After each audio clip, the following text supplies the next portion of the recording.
Okay, good afternoon to anybody that's joining us today. Thank you very much for sparing the time to hear what we have to say. We've brought together this group to clear up some of the misconceptions about what can and cannot be done in the hair and beauty industry, and a little bit about the aesthetic industry as well.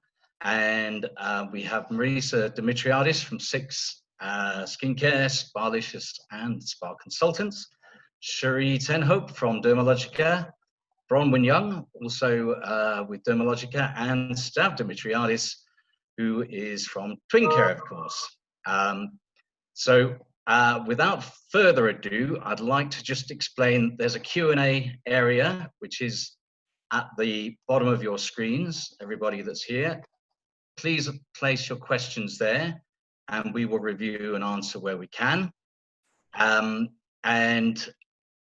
the next bit that we're going to do is a short presentation by Marisa, who's just going to clarify a few things in a checklist kind of way to give you some clarity, but also a few suggestions of what you should or shouldn't be doing.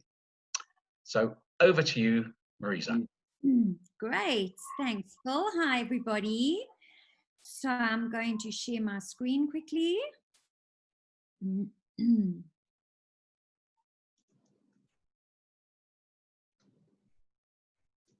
Okay, Phil, if you can just confirm if you can see my screen. I certainly can. Okay, super. That means everybody else can. Okay, so we're going to start off today's presentation with something a little bit more lighthearted. I know everybody is freaking out and thinking about, okay, what do I do? And I'm seeing all of this going on Facebook and Instagram, and how do I go about this? So I'd like you all to just pull back for the next 15 minutes while I share some information with you. Clear your heads and let's try and focus on things that are important to get us ready for when we can trade. Okay, so I'm going to go through a little checklist with you, some information that is available to you from various different sources, and then we'll open up the questions later. So if I can make a suggestion to everybody, if you can hold off your questions to after we have done the Q&A with the panel, because a lot of what you may have to ask, we are going to ask in the beginning. So if you can hold off your questions, please, until after the Q&A panel has been done. And then also, I love it when we have major interaction in our chat box. Phil, is the chat box working? That function is working, right? Sorry, I've muted myself. Yes, the chat box is working, as is the Q&A. Q&A. Yeah. Okay. So super. Okay, thanks so much. So I really like to interact with you, even though I can't see anybody and speak to you. But please, everybody, feel free to go into the chat box, because that way it gives us an idea and we can interact and chat to each other as we work through this presentation. So first things first is, please, everybody, the hashtag that we're using for today is down here at the bottom. It's hashtag PB Lockdown, okay? And I'd like you all to share what we are doing here today. Go onto any social media site that you do belong to and share what we are doing as an industry, because that way we are more noticed, and people, you know, around us can see that we are spending our time wisely by learning and by interacting with each other. Okay, so we have a Facebook support group going. If anybody would like to join that, you just go onto Facebook and it's called hashtag Coaching You Through COVID-19. We also have a COVID coaching group that is available for any of you who would like to join that. There's a telephone number there. You can just take a screenshot, send a WhatsApp to that number, and you'll get the link. Okay. And then, yeah, if you can just post to social media, say that we're learning and we're growing and everybody's just trying to support each other and grow together in our industry. So I think if we can open up the chat box, I'm not going to read every single comment. How is everybody feeling? at the moment. Use a word to describe what are you feeling. Oh boy, I'm scared for this, but anyway, let's hear. Optimistic, excited, frustrated, livid. Okay, strangely excited, scared, out of control, emotional, shattered. Despondent after the minister mentioning our industry. At least we got a mention, Gunther. We got a mention. That's what counts. Okay. Frustrated and angry, challenged, frustrated, can't get a permit, annoyed, optimistic, positive, anxious, helpless, uncertain, annoyed and over this, apprehensive, broken, depressed. Okay, we're going to change that. We're going to change that. Okay, with this session. I think everybody's going to, your words that you're going to mention at the end of this are definitely going to be different to what they are now. Very worried, confused, unsure, devastated, angry to be stuck at home, worn out, strangely calm, ready for the next chapter. I love that. Absolutely amazing. Irritated, went to the shop, minimum people wearing masks. So happy that we are, I love this, so happy that we are able to have these meetings because they keep us positive. Yes, Mena, well done, beautiful. Okay, not happy, a mention is not good enough. Others who are more at risk can roam around, desperate. Frustrated and broke, cuck. Okay, that's interesting. Missing my clients, that's beautiful, right? Okay, go to the next level, confused, missing my clients, and so on and so on and so on. Okay, so we've really got a bunch of mixed feelings, which is great for everybody to express how they're feeling. And then we'll go through the presentation that we have to and see how everybody feels a little bit later on when we're done with it.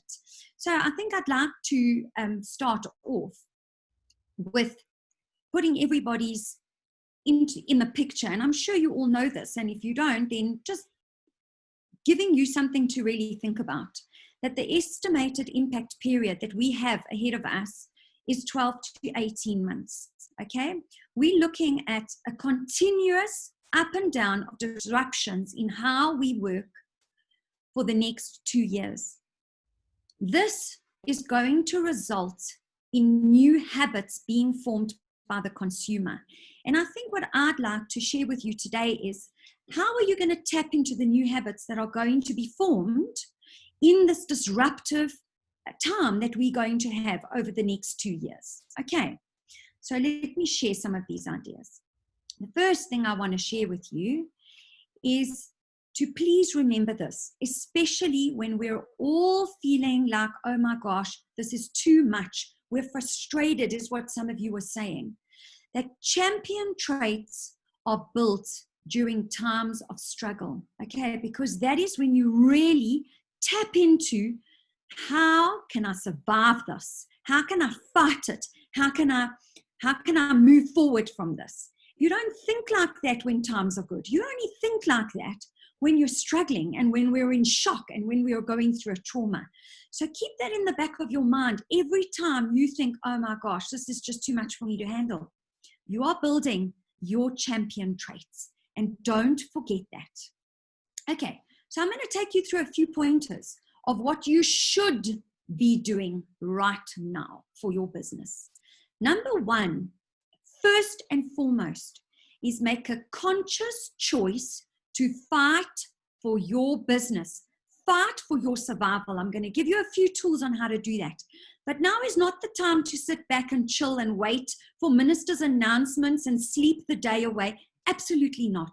Okay, put your war army suit on and get ready for the battle. Okay, and find every single little bit of information that you possibly can and any resource possible to fight for your business. Okay. I want to show you the second point that I want to share with you. This comes from a USA company called Board of Innovation, and I asked them if they didn't mind if I would share with them a couple of, they released this report that made me totally and utterly fascinated. And I asked for permission to share a couple of the facts on their report. And this to me was amazing. they were saying that what we should be doing is setting up our new economy growth initiative. And one of the things that we should be doing is turning to the offense method of thinking, which I'm going to show you another slide in a minute about it, okay? But the most important points that you can take from this is the two that have got the red ring around this, okay? And number one is your growth strategy. Sit down and think about, how can I grow in a low-touch economy and outperform my competitors? And how can I pivot? Okay, massive word, which I'm going to bring up again. How can I pivot my portfolio? Because that's quite important right now, okay?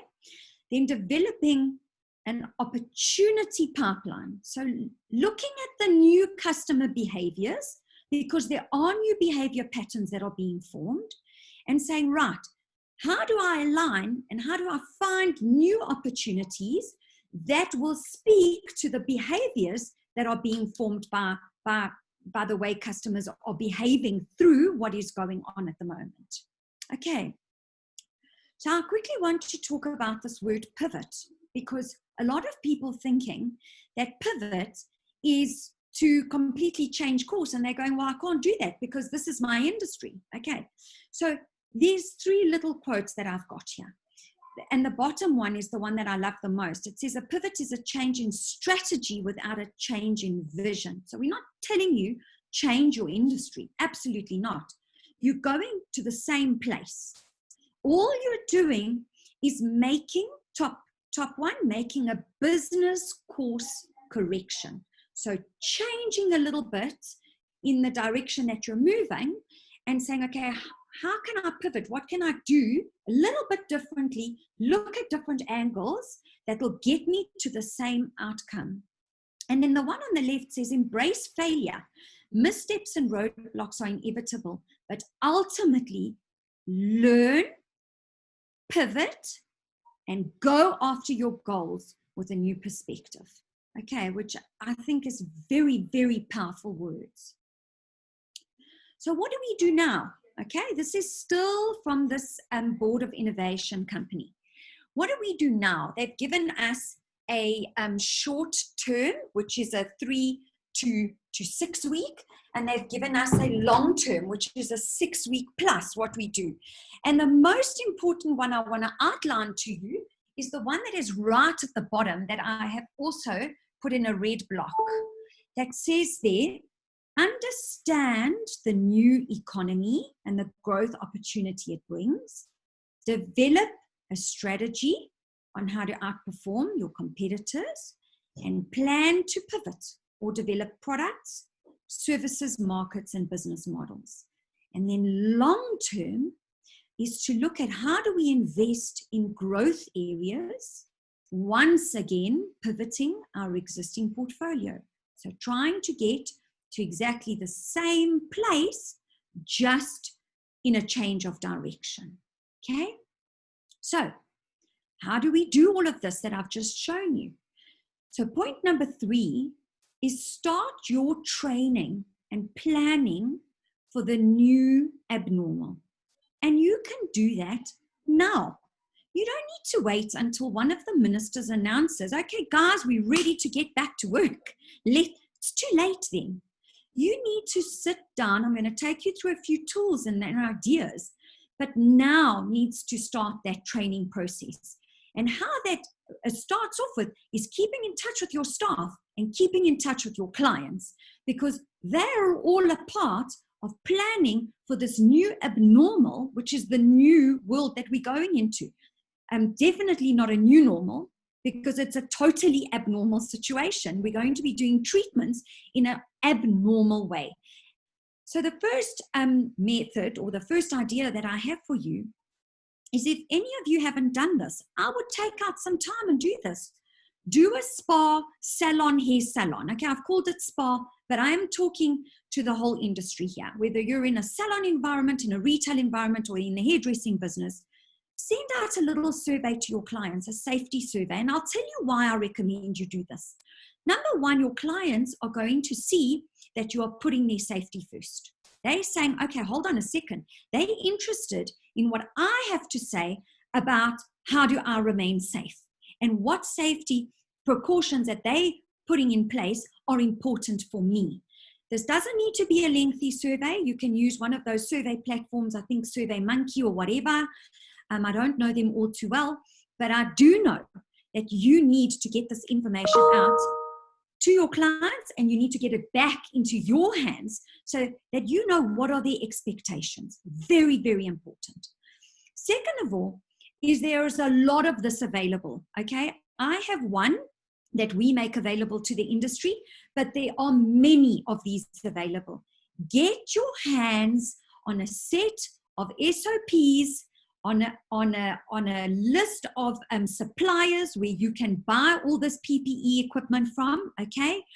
And find yourself get your resources sorted out, okay? So we've got a resource pack that is available where we've got ready to use and adapt SOPs, we've got checklists, we've even got signage that you can use. So it's ready for you. All you need to do is go and have it printed and put up in all the different places. So signage that goes from your dustbins to your entrance doors, to your nail table screens, to your retail areas, to your basins, to the toilets, absolutely every single section of your salon, okay?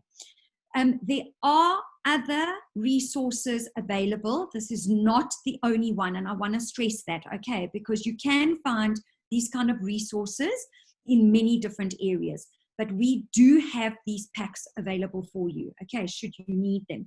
And please, I cannot stress enough to you the fact that this training has to start now. You cannot wait until the day before to line up your staff and say, right, because remember, how they are going to do treatments is abnormal to them.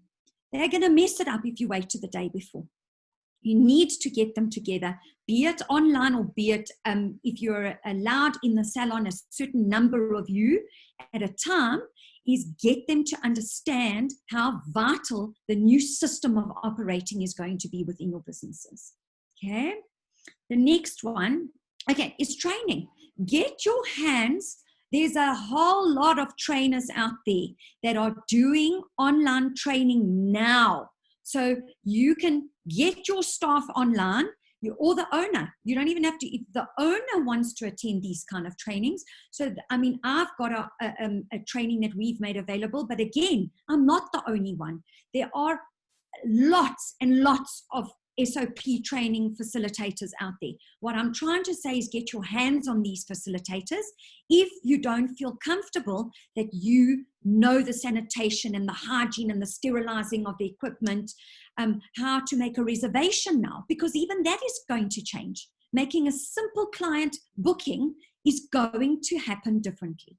Okay, the next one, I loved this one, okay? And the reason I love this one is I highlighted there at the top.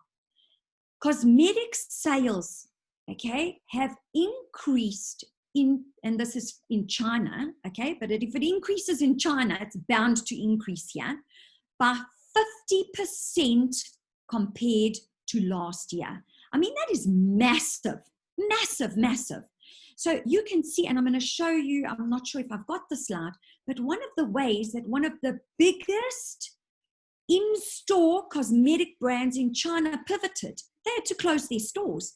And how did they pivot? Is they turned their store ladies into online virtual consultants. And what happened to them? They saw a 200% growth in their numbers. So you can pivot. I need you all to understand that. You cannot sit in the hope of, we need to get back into our salons. We need to, because it's not going to happen, okay? It's not going to happen anytime soon. Treatments are not going to be open anytime soon. So look at ways that you can generate revenue now, and don't wait and dawdle till the day that you can get your hands on your clients. So my message to you is get online. Find a way, speak to your supplier. I'm sure they've got a system. But get yourself online in some form or another, okay? Mother's Day. Oh my gosh, this is Net Florist, okay? If you are not marketing Mother's Day, because remember, you may deliver product, you may sell gift vouchers. I mean, what an amazing, beautiful gift to give moms. And let me tell you, we can't take them out for lunch this year. We can't take them out for dinner. There's cash. Don't forget that. There's cash out there. So if you're going to wait by the wayside, Net Florist is going to take all your cash. I can tell you right now. Every single day I've been hounded by Net Florist. Today they said 10 days to go to Mother's Day. And tomorrow I'm sure they're going to go 9 days to go. So get your arse into gear is what I want to tell you. And start, here's a massive opportunity for you to generate huge revenue, but you've got to get out there and do it, okay? So here's a couple of examples. Buy 2 products, get a 500 Rand gift voucher and a 3rd product for free, online and delivered to her door, okay? Do something like this, get creative, okay? Here's another little example, just to give you some ideas. You might not be able to be with mom, but how about you give her the best gift ever, a professional and comprehensive online skin consultation with a product delivered to her door perfectly packaged. I mean, how beautiful is that? What mom is not going to want a virtual consult, okay? And a free product. All right, so before I carry on, Mother's Day, Mother's Day, Mother's Day. I cannot stress that enough. You've got a massive revenue stream waiting for you. It's up to you now to make it happen. Number 5 is very weird for me when I first heard it. Very different for me. But I want to quickly tell you a story about an ex-South African who is living in Ireland. And she is booked up. She does 8 to 12 online skincare consults a day at 50 euros a consult. You do the math, okay? But I'm going to show you some math in a minute. And she says that she doesn't sell less than 3 products per online consult. Now that is amazing. She said to me that when they are allowed to return back to work, she is going to speak to her boss about becoming the resident online dermatologist. She doesn't want to go back to therapy. She says, Marisa, I interact with them in a different way like I've never interacted with them before. It's more personal and up close about their skin. And that is what she loves, because she says when they come in for their treatment, we are psychologists. They pour out their whole life's problems onto us. But when she has an online consult, she feels like her expertise and skills are getting put to good use. Because now what are they talking about? The skin. So you can do this. If you're a hairstylist, you can do it. If you're a nail tech, you can take advantage of this. I believe that we have not tapped into this at all. I also am not of the belief that we should be offering these consults for free either, okay? Because for me, it's the value of your skills and your knowledge that you want to put across in these online consults. So I quickly want to show you some math that I worked out, and I worked on a very low base, in my opinion, okay?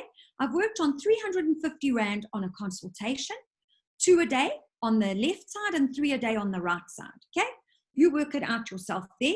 5 days a week over 4 weeks, you've got yourself 14,000 Rand a month just on online consults at a 350 Rand level. Not if where I believe these should be sitting at is at 500 Rand, not at 350 Rand. But I've worked off a lower level. You do 3 consults a day, only 3, okay? And Bronwyn in Ireland is doing 8 to 12 of them. So you do the math. And you can earn 22,000 Rand a month. So there are revenue streams out there. We need to pivot. We need to think about how can we do this, okay? Here's some marketing that you can get some ideas from, okay?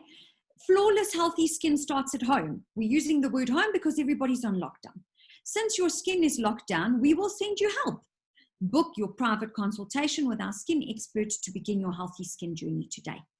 Another one, are you ready to feel good about the skin that you're in? We are here to help you and will guide you through a comprehensive skincare routine. So you come out of lockdown with better skin than you went in. Another one, personalized and tailor-made to fit the skin you are in. Book a virtual consultation with our highly qualified skin specialist. Another one, since your skin can't get to us, we will come to your skin in a safe and virtual environment. Book your comprehensive online consultation with our skin specialist. And one more, we can't touch your skin right now, but we can see it, we can talk about it, and I can tailor make the essentials you need to achieve your skincare goals. Okay, so there's just a few examples. I promise you, you go and Google online consultations or just sit and brainstorm with your team a couple of words to use, and you can come up with some very, very clever marketing angles to get your team working while they're on lockdown with virtual consults. People are desperate for this kind of information. Okay, so a very quick step-by-step, but I'm not spending time on this, okay, because we do have a guide available for you. But there is a system, okay, the email that goes out before the consult, the actual consult. We've also developed a role play for you to be able to see how this actual consult takes place, okay, and then a follow-up email and your prescription, and then track the process till the order has been received, and then a check-in with your clients. Check in that they're knowing how to use the products. Send extra tips to enhance the experience of using their products. And also, most importantly, you want the testimonials so that your client that you've done this virtual consult with can help broaden the scope and how many of these consults you get booked. Okay. There is a guide that is available. Again, we are not the only resource for this. And you don't even need a resource, but some people have requested it, so we have done it. So it's a step-by-step guide, an SOP manual basically, that tells you how to book and host successful virtual online consultations. Okay, this is definitely a very strong pivot for our industry because we have not tapped into it, yeah? And let me tell you, the countries that I've been in touch with, Ireland, England, and the United States, just 3 of them, are taking this virtual consults to another level. They are getting super creative and they are generating revenue for their businesses while they're on lockdown. And you can do the same. Okay. All right. I've got one video clip to show you. Are there any questions currently that we need to address in the chat box, Phil? Please could you show the first advert slide again? Okay. One thing I would say, Marisa, is that we are recording this. It will be available on our YouTube channel, and it's always going to be on the Facebook as well. So okay, perfect. Yeah. And also, if anybody wants to reach out to me as well, I'm going to put my email address in the chat box now. Okay. I'm going to put it in there, Marisa. If you want any specific slides or anything specific, you can always reach out to me again. Absolutely. I'm bringing up the hashtags in a second. No problem. Okay. We're going to answer all questions about delivery of product and all of that in the Q&A. Okay. So I've got one little video clip to show you. Then I'm going to show you one more slide on the social media. So hopefully you can all get posting lots and lots, okay? And then we're going to open up to the panel and ask them some very, very pertinent and important questions, okay? Please show the email again. I'll put it in the chat box again. Okay, so everybody, please take 3 minutes. It's only a 3-minute clip. What I'd like to ask you to do is clear out your minds and listen to the message of this video clip, please. Okay, here we go.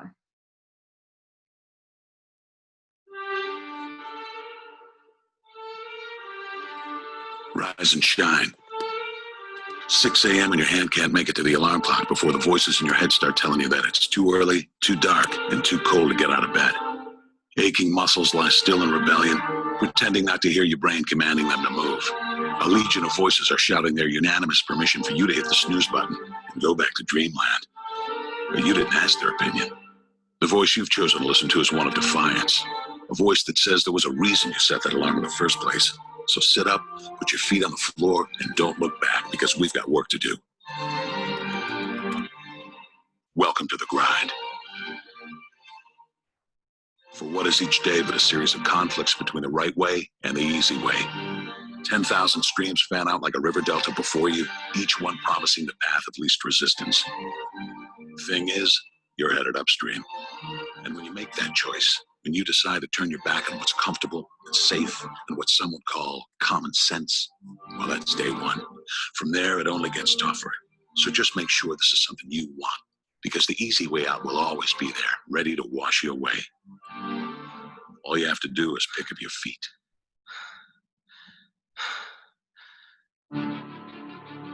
But you aren't going to, are you? With each step comes the decision to take another. You're on your way now, but this is no time to dwell on how far you've come. You're in a fight against an opponent you can't see, but oh, you can feel them on your heels, can't you? Feel them breathing down your neck.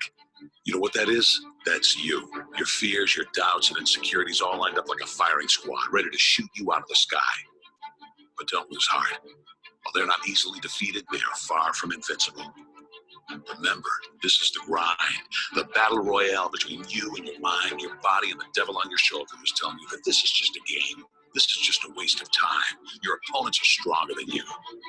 Drown out the voice of uncertainty with the sound of your own heartbeat. Burn away your self-doubt with the fire lit beneath you. Remember what we're fighting for, and never forget that momentum is a cruel mistress. She can turn on a dime with the smallest mistake. She is ever searching for the weak place in your armor, that one tiny thing you forgot to prepare for. So as long as the devil is hiding the details, the question remains, is that all you got? Are you sure? And when the answer is yes, and you've done all you can to prepare yourself for battle, then it's time to go forth and boldly face your enemy, the enemy within. Only now you must take that fight into the open, into hostile territory. You're a lion in a field of lions, all hunting the same elusive prey with a desperate starvation that says victory is the only thing that can keep you alive. So believe that voice that says you can run a little faster and you can throw a little harder, and that for you, the laws of physics are merely a suggestion. Luck is the last dying wish of those who want to believe that winning can happen by accident. Sweat, on the other hand, is for those who know it's a choice. So decide now, because destiny waits for no man. And when your time comes and 1,000 different voices are trying to tell you you're not ready for it, listen instead to that lone voice of dissent, the one that says you are ready, you are prepared. It's all up to you now. So rise and shine. Okay, so there's the slide again with the hashtags for all of you who want it. And my message to you is exactly what was in that video clip. Rise and shine. Look for the opportunities that we have instead of panicking and saying, oh my God, when am I going to get back to work? Okay, so I hope you all enjoyed that. I think we are going to fill, we're going to open up the questions to our panelists. Am I correct? Yes, you are indeed, Marisa. Yep. Okay, super. That's amazing. So, panelists, there are some questions that I'm sure you have had addressed directly to you, and if not, my phone, I think I'm a hotline. I think, in fact, all of us are hotlines at the moment for what to do and what not to do. So I'm just going to read the first question, and then maybe I'll ask one of you to answer first and then the other one to answer afterwards. So the first question I have is, how do you, Stav and Cherie, how do you both feel about the resistance that we have received from a few people and or suppliers with regards to the petitions and submissions that were sent to government to open up sooner? So we lobbied and we got everybody together to send those submissions, and we had a bit of resistance of people saying, no, we won't support it, it's too soon, blah, blah, blah. So Stav, maybe we can start with you. How do you feel about that? I think it's based on the submission we made to government about a week ago, us and other associations. And I think we got some negative and positive feedback. The vast majority was positive. We had one or two people that did not agree. But I just want to put that into context. The first thing is, we need to understand that this situation is real. Okay, people are dying, people are losing their businesses, people are frightened. And if I looked at all the comments, there were a lot of nervous and scared people out there. Well, let me just tell you guys, you're not unique. Every single one of us is feeling that. I'm feeling that. Some of our colleagues are feeling it. People in businesses I know are feeling it. This is real and it's affecting everybody. So what we need to do is to understand what the circumstances are. This is not your fault. I think you need to accept that there's certain things you can control enough and certain things you can't. This is out of your control. Once you accept that, it almost liberates you to start thinking more clearly and coming up with a plan and what you are going to do. So we need to be realistic. The circumstances that got us to submit to the government were we had an opportunity, the shopping centers were doing a submission, so we all got together and we put a submission through to the government. Now, like I say, 99% of the comments were positive, but we also got to address the concerns that 1% also put across. And the first thing I want to say is, not for 1 second are we suggesting we put our clients at risk. Not for 1 second are we suggesting we put our consumers at risk. All we wanted to do to the government is to do a presentation of what our industry is about. Because if you're a government official sitting behind a chair, you'll make decisions by a very layman's understanding about skin and hair. And what do they look at? Well, that's an industry that touches, forget it, put them on level 1. So we wanted to get the point across that, hang on a sec, we may touch, but as an industry, we naturally have certain protocols in place that will try and minimize the dangers that we have. Because if you think about it, what makes our industry that much more different to ladies standing behind a supermarket selling products? The touch is marginally less, but we are both in proximity. Hairdressing and skincare touch people, but we also sanitize more than most supermarkets do. So I think a lot of people that put negative comments on, and again, I've got to stress, it was the minority. But they were saying things like, well, do you not care about your staff? Or do you want to put your staff and clients at risk? No, we don't. But do you think Pick n Pay wants to do that? And they are open. What we wanted to do is to present our case to government, and then we left it up to them to make the right decisions. And they do not want to make any reckless decisions like anybody else. So we presented a case, and we will follow the rules, the laws. But we wanted to make sure that our case is heard clearly, and we've done that. We've got to continue to communicate because we all have businesses that have to survive. Okay, so by way of background, I think if we can explain how we got and some of the negativity, I think that was what we really want to address. So you all understand, I hope you agree with me. Okay, great. Cherie, from you? Hi, Marisa. Yeah, I mean, I think, as Stav said, we had a lot more positive feedback, interestingly enough. We had a lot more support. I mean, I think the fact that we got a shout out from Lamini Zuma herself is actually testimony to the fact that there are a lot of people really wanting to come back for treatments. There are a lot of salons that are needing to open. So I think it's great that we got heard. Are we going to be agreed with by everybody? No, but I don't think everything's agreed with by anybody on anything.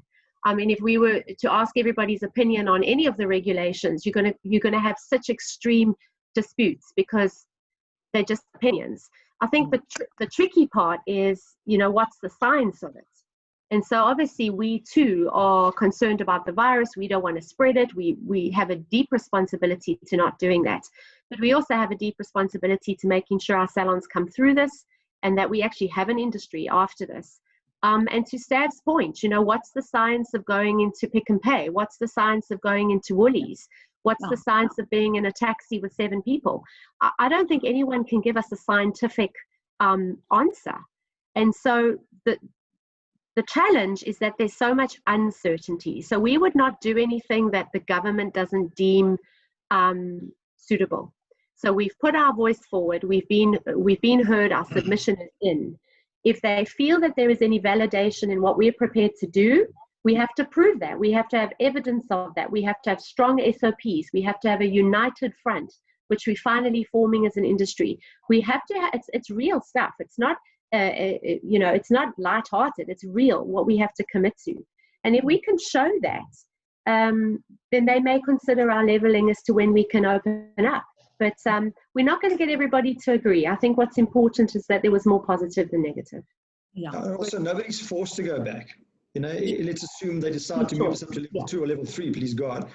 If you don't want to open your salon, it's obviously your choice. We don't want to do anything illegal, and a lot of the responsibility is on government to make the final decisions, and we'll conform to whatever they say. So they're saying we can't do hairdressing, we can't do beauty, we're not doing it. Okay. All right. Thanks.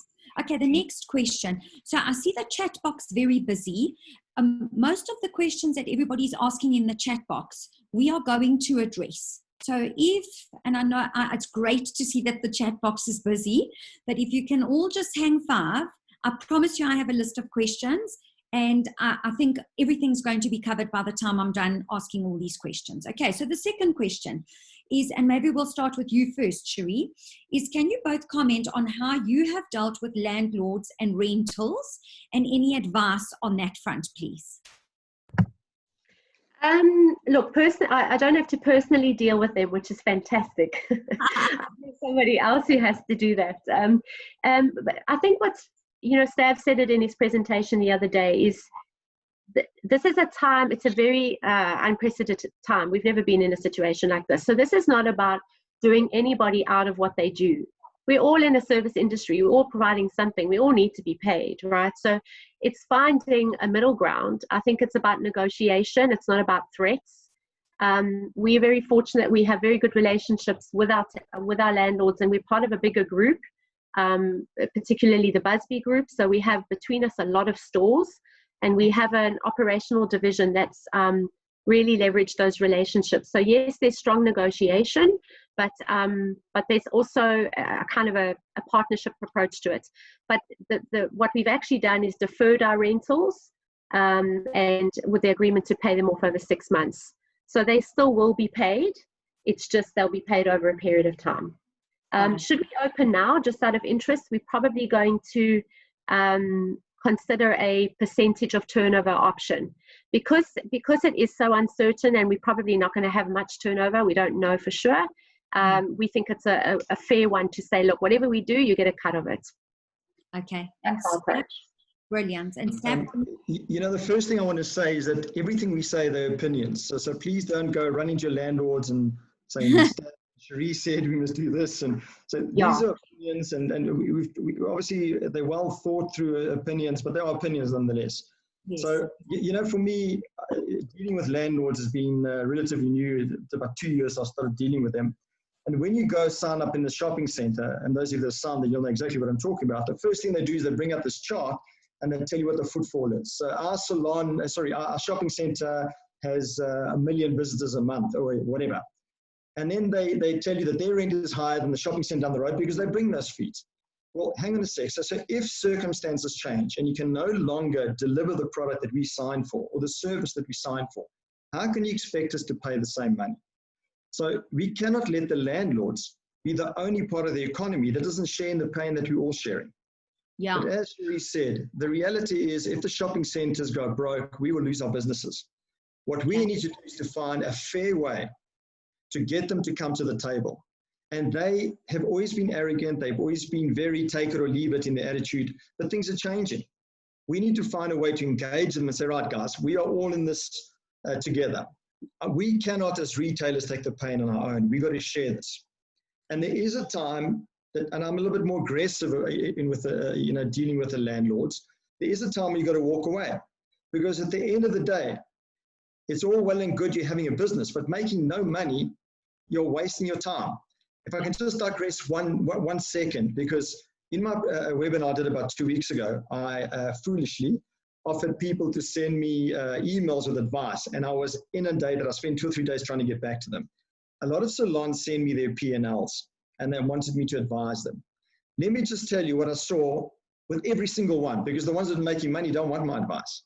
Every single one that I saw were making losses, bottom line, net profit losses. And then I was trying to go back and think to myself, why are they keeping this business open? And the first thing I look at is member salary to see, are they taking salary out to make that worthwhile? And then I calculated back how much salary are they taking and how much money have they got left at the end of the month. Most of them were taking between, I'd say, 7,000 or 8,000 Rand to the highest I got is 25,000 Rand home. Why do you have that business if you can't make money out of it. And this is the time for you guys to restructure your business and have serious conversations with your landlords. So God forbid you can do while you open the salon, and that is make money. Okay, all right.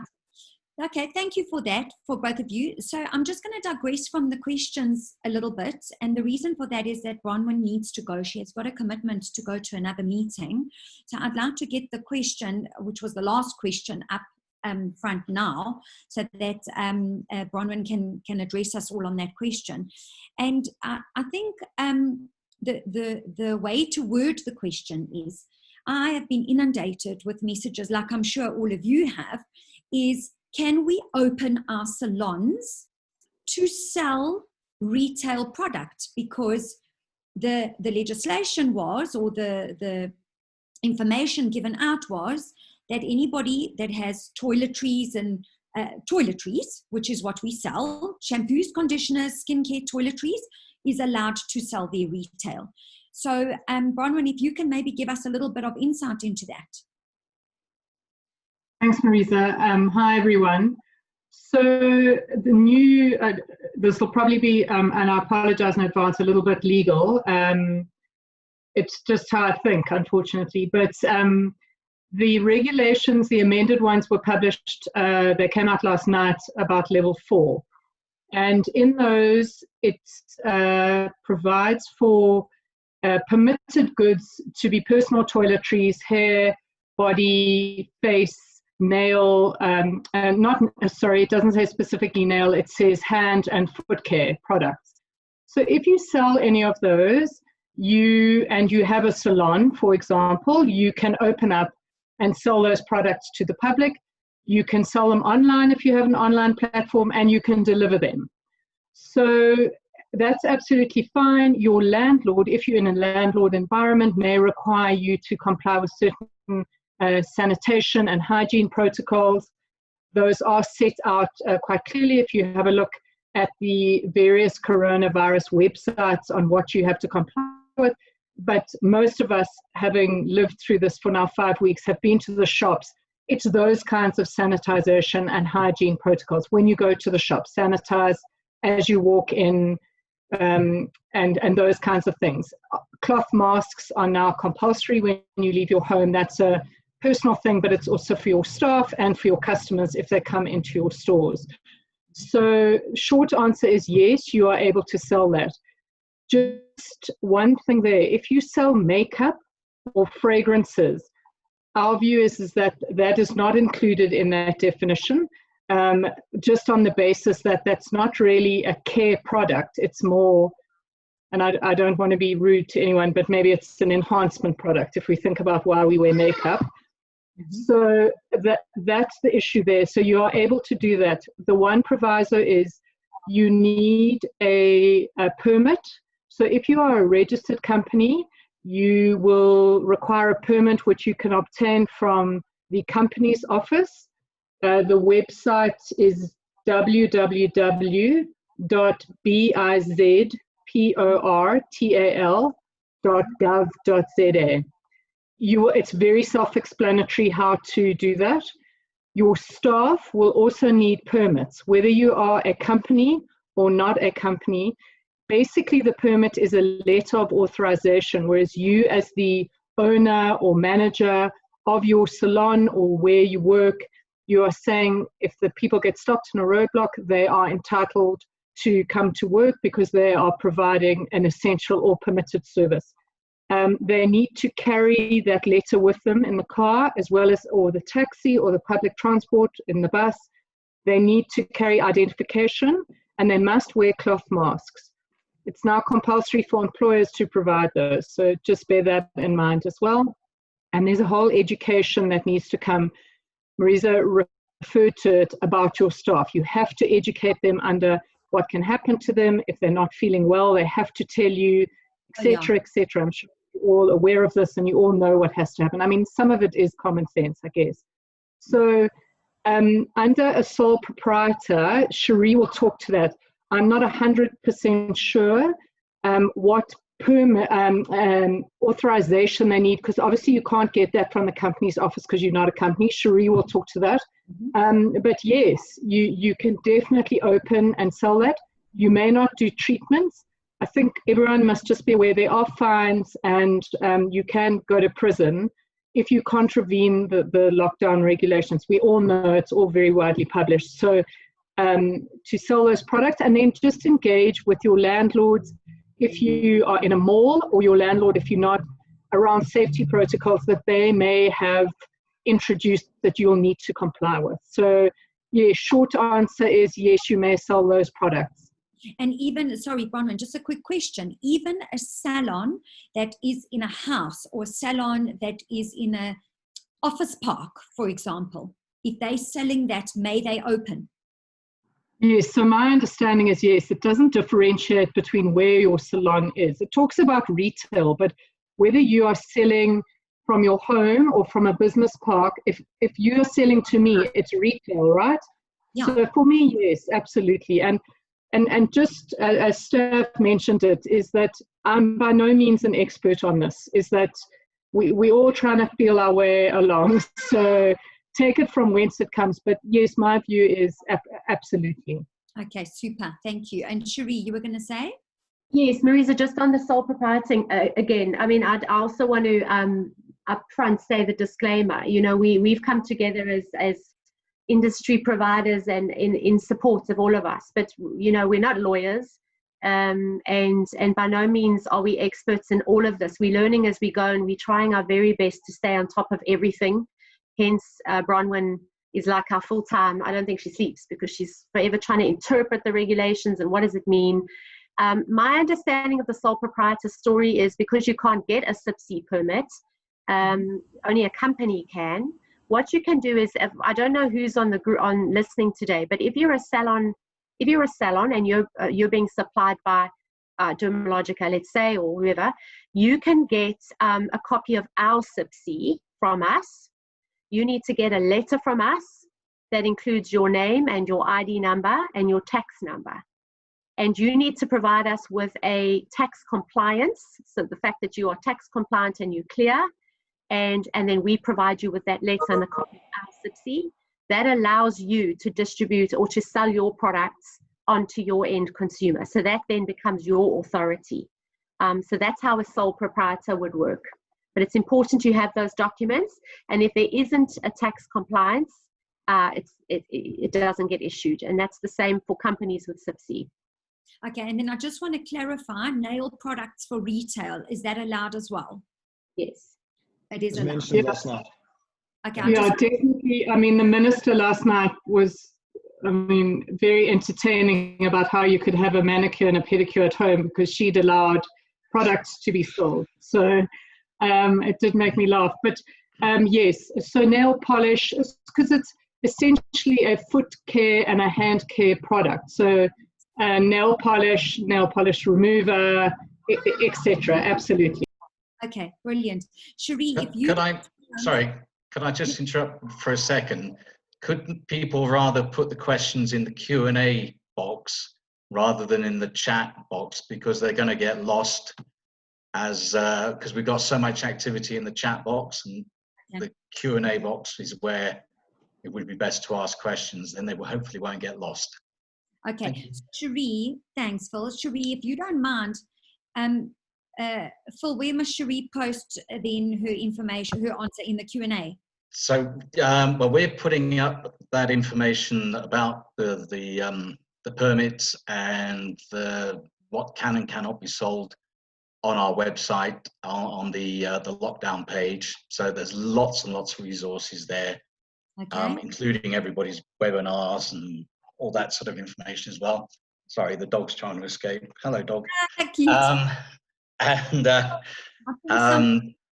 is asking that that Cherie lists those documents that she said that a sole proprietor needs to, they would like that list. So we were going to put that up as soon as we finished the webinar. We were going to put that information up, because Cherie has already shared that with us.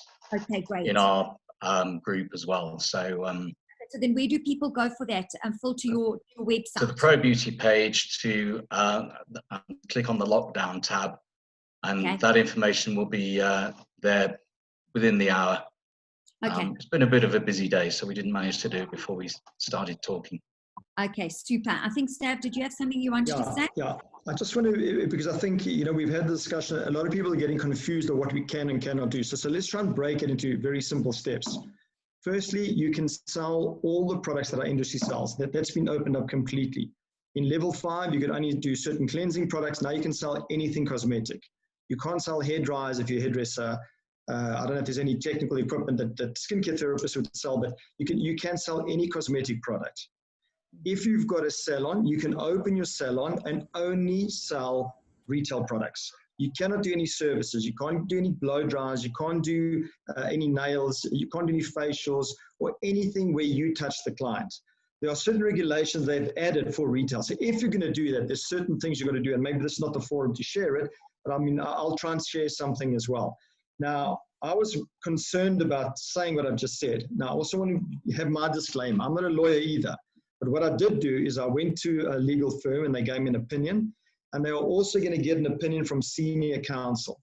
But the opinion is exactly what Bronwyn said, is there's no reason why we can't retail. It doesn't matter if you retail from your warehouse or if you retail from your salon, as long as you own your retail. And one of the comments that came up is, what do we do about people that are going to other people's homes and doing services, whether it's nails, hair, or whatever? Well, I'll tell you my opinion. Firstly, it's illegal. You will get arrested, and we heard a story, there's a lot of urban legends going around about people getting fined 50,000 Rand and people getting arrested. You will get arrested. So it's illegal. However, we are not going to stop it, guys, whether we like it or not, unless we all want to choose one of the competitors and go sit outside their house and just follow them around, see if they're going to do hair. So, and one of the questions I saw in the group, they asked, what do we do if we know somebody's doing it? I mean, do you really want to go down that route? Just let it go. If you're going to take those risks, you take them on your own. If you know somebody else is doing it, let them do it. Okay, it's not your moral responsibility. And morality does come into this, because if we want this to work, if half of society are supposed to be locked at home and the other half go running when they shouldn't be running, when they go open salons when they shouldn't be opening salons, we're putting all of us at risk. So we need to understand, take responsibility for all the actions that we make. But do I want to be the guy phoning the police and saying, the guy Cherie is doing facials at home? I don't want to do that. So if you choose to do that, or if you choose to police people, I think you're going to waste your time and energy, and it's just going to eat you away. Guys, all we're trying to do is survive. We're all in the same mess. Believe me, the pain that you're feeling, whether you are the CEO of Edgar's, or whether you're Cherie or Marisa or myself or Phil or Bronwyn, every single one of us has the same level of stress. We are all feeling it. Okay, thank you. Stav, you answered the next question before I even asked it, but that's okay. So yeah, well, I'm a fortune teller, and I can see the industry is going to get through this. There we go. Can I just add? I can see Cherie also wanting to add something, but also, if you're doing a treatment and it's illegal to do that treatment, your indemnity insurance would not cover you. So if something went wrong, boom, you could be out, and of course you can get arrested. Over to you, Cherie. Sorry. Yeah, I agree with Stav. I just think what is important is that everybody is trying to survive, but we do have a greater responsibility to managing this virus and flattening this curve and doing the right thing by humanity. So you're right, Stav, don't take it on, don't let it consume you, don't get angry, but if you want to report it. And I do think people will get reported. I do think people will be caught. And the bigger you are as a business, the more conspicuous you are. You'll get noticed. And remember, social media is an opportunity to go wide with these things today. So people might suffer bad PR. They might, your reputation will be damaged. And it's just not worth it. It's at the end of the day, if we all go back into lockdown, level 5, and that is a huge risk of that, then we're going to have to suck that one up, because anybody going outside of the law is going to have to own that. So I think we must take this as seriously. Think about it. It's the government is doing what it's doing, not because it wants us to fail economically. It's because it's that serious. I do think we have to take that on board. Yes. Ethically. Yeah, so Cherie, I feel a bit like you do, and not so much like Stav does. I like to be the reporting police, but I do feel that one of a good channel to do it via, that I was advised by the EOHCB, is to find the governing body that belongs to that specific offender. So if they belong to the bargaining council, we should report it to the bargaining council. We don't have to go to the police. Let the bargaining council, and in that territory, get hold of that person. If it is medical aesthetics, we've got to find who is governing the medical aesthetics if they are doing treatments that they are not supposed to be doing. And I feel like you do. I feel like that we all have to take responsibility to make sure that we don't go back into level 5, because the chances are really high that that can happen. Okay. I mean, from a Dermalogica perspective, we will do our best to enforce that. So if we're informed of a client that's doing it, Yes. We're going to pick up the phone and we're going to say, listen, we really need you to not do it. So we can't force that, of course, but we can call upon that partnership, and obviously we supply stockists with a level and an expectation of professionalism that we hope we have a commitment to. So we would certainly follow it up as a company. Yeah, I'm with you on that one. In fact, I've already made a few phone calls to offenders, and I must say, they've been quite good about it. They've said, oh, sorry, wrong message sent out, wrong information given, we will correct it. Okay, so my next question, before we get on to, because I can see the Q&A is going mad with a specific topic, and we are getting to the aesthetic in a minute, okay? But my next question to the panelists is, how do the two of you feel that our industry is ready from an operational point of view to return back to work? Okay, I've got a lot to say about that, as usual. Okay, so you know what? I don't think we want to overcomplicate what we need to do here. We've got to be intelligent, and we've got to do the right kind of things to ensure we don't affect our clients, God forbid, and our staff.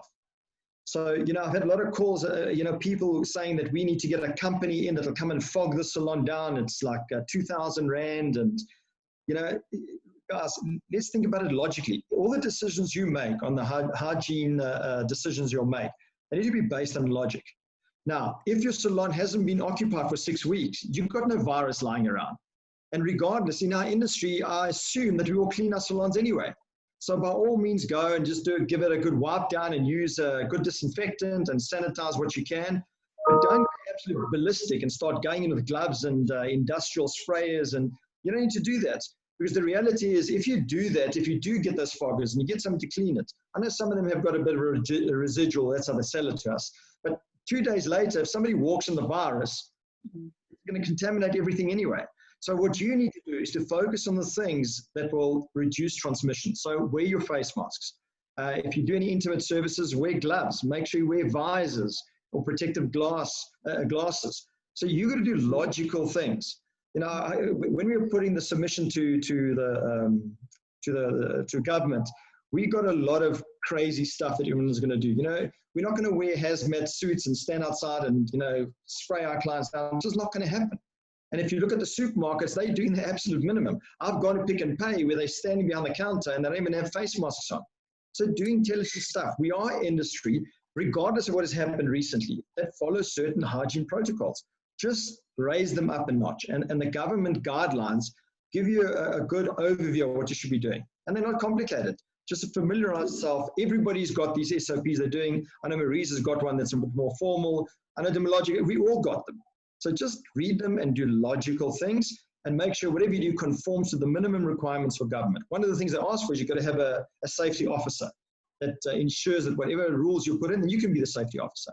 And you need to have a couple of things in writing. So if they do come ask questions, you can say, these are the protocols. I'm the safety officer. I'll make sure they get done. Don't overcomplicate this. Okay. Cherie, from you, do you think that the industry is operationally ready? I think the challenge we have, Marisa, is that knowledge is power.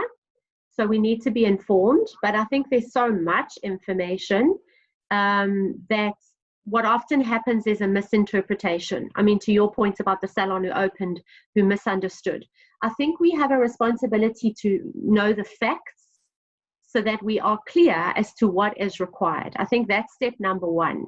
Are we ready in that regard? I don't think so.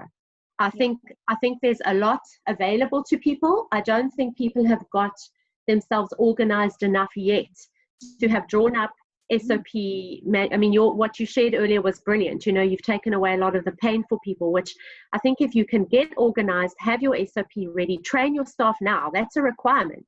Before we're allowed to open our doors, we have to have trained and shown proof of training to our staff.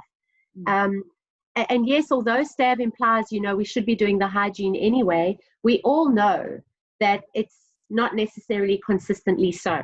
It's like, while one restaurant is really good with hygiene and another isn't. I think we need to review whatever it is that we do. I think we need to make sure that it is relevant and appropriate for the times we're in. And it doesn't really, for me, I have a different view to Stav. I don't really care what Pick n Pay or Woolworths is doing. I agree with the logic of what you're saying, Stav, but I think we have to step up and own our own benchmark. No, I agree with that. So I'm saying that if you know, they have such low standards, all we've got to do is we've got to make sure our standards are higher than theirs within reason. Correct. And that's what our thinking should be, is how do we, for best practice, I mean, forget COVID, just best practice. We don't know when the next COVID comes. So let's be prepared, as Marisa's kind of implying in her presentation, let's be prepared as an industry. Let's agree a standard. We've never had an industry standard. We've never charted something that we all back and say, that's our minimum standard. It's like if you're an accountant in South Africa, there's no question as to what an accountant can and can't do. A bookkeeper's a bookkeeper, an accountant's an accountant. They're different things. And I think we need to define the standard for nail, hair, skin, and say, okay, as industry representatives, do we represent enough of the majorities to sign that off as almost our code of ethics? Not because the government's going to come and check us, but because we want to do what's right and we want to put the consumer at ease. I think we owe them that much, and we owe it to ourselves, because one thing I want to say is I think we feel a little bit away from this thing in a way. Why it feels so surreal is it feels we're in a movie we're not waking up from. But we're behind the wave in South Africa. We're behind the virus wave. And the peak is coming in September. So they say. So when people start getting sick, that we know, when our staff start getting sick, when families start dying, our own families, that is maybe when it starts to feel a lot more real. And I don't know that we face that just yet. Yeah. So, Cherie, if I can just add to that point, yes, I think we need to set an industry standard. Based on the submission we did a week ago, whatever it was, we've taken that submission and we're passing it around from supply to supply. Alison Yaman has got it, I think. I think she might have sent it back to me. So once I get it from her, I'll pass it to you, and then we can pass it to all the suppliers, and then we can decide what their protocol is, and then we can publish it to the industry. I think that's the best way, that everyone has an input and we all understand what the minimum standards are. And can I just say on that note, I've shared it on groups, and I don't know how far and wide it's gone, but Dermalogica Global's also opened this up. I mean, the whole intention was to pull us together. And there is another webinar tonight, which I can send to Phil and we can repost it. But it is particularly about being back in touch and how it is that we can kind of set a standard and almost certify ourselves as an industry. So it's one not to miss. And if you do miss it, they are all pre-recorded. They're all recorded and you can watch them later. So whether you carry Dermalogica or not is irrelevant. This is all about helping each other. So I'm happy to repost that, but I definitely think watch that one. Yeah, brilliant. I've just said a question, just to be 100% clear, guys. You cannot do hair on your clients at home, even if it's one-on-one. You can't do any of our services that we do, nails, beauty, or hair at home.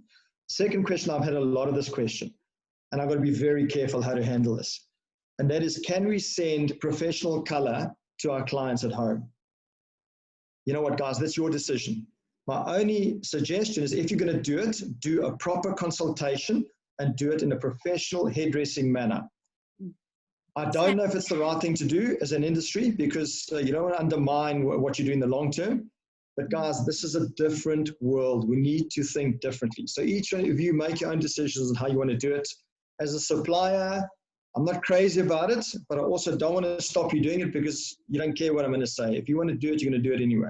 Stav, I've got quite a strong opinion about that. I think that it's a pivot for a hairstylist to do an online consultation, to tell the client how to mix their color, their ratio, send them exactly what they need.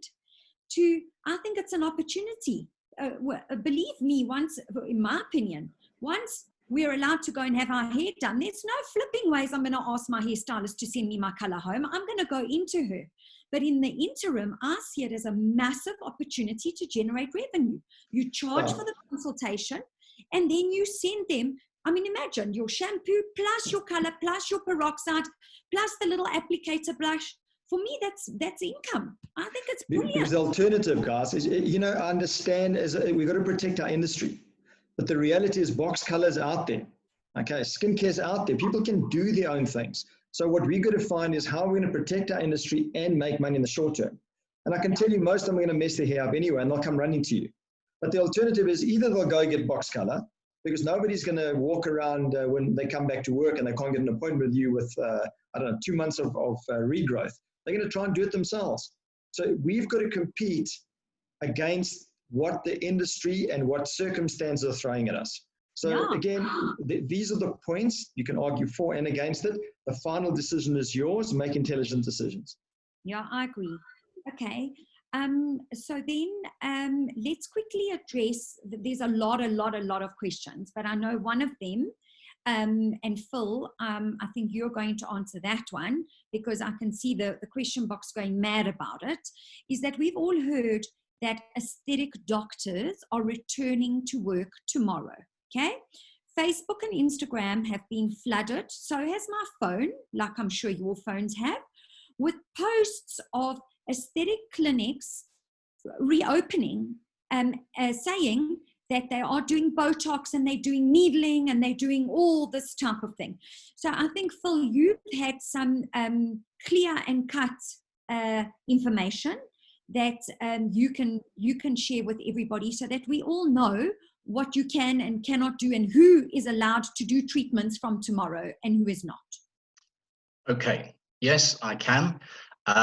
We approached the legal team that work with the South African Medical Association, and they sent me a memorandum, as they call it, all very legalese.